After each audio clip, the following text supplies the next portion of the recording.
গত 27 আগস্ট আরজিকর হাসপাতালের চিকিৎসক হত্যার প্রতিবাদে কিছু ছাত্র জনতা সরকারি দপ্তরে অভিযান চালায়। এসো আজকে এই বিষয়ে কিছু ইংরেজি শিখে নিই। পিচড ব্যাটলস, এটার অর্থ হচ্ছে ইন্টেন্স ফাইট বা থেকে থেকে খণ্ডযুদ্ধ।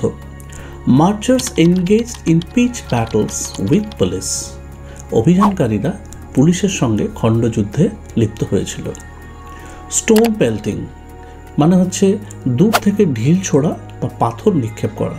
ডেমনস্ট্রেটর্স পেল্টেড স্টোনস অ্যাট পুলিশম্যান, আন্দোলনকারীরা পুলিশের দিকে পাথর নিক্ষেপ করেছিল।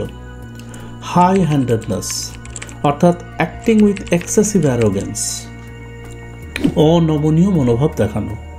Police acted high handedness against peaceful protesters, police শান্তিপূর্ণ বিক্ষোভকারীদের প্রতি অনমনীয় মনোভাব দেখালো। ব্রেকআউট অর্থাৎ কোনো কিছু আচমকা শুরু হওয়া। Clashes between police and protesters broke out in Kolkata, কলকাতায় আচমকা পুলিশ আর বিক্ষোভকারীদের মধ্যে বচসা শুরু হয়েছিল। Thank you.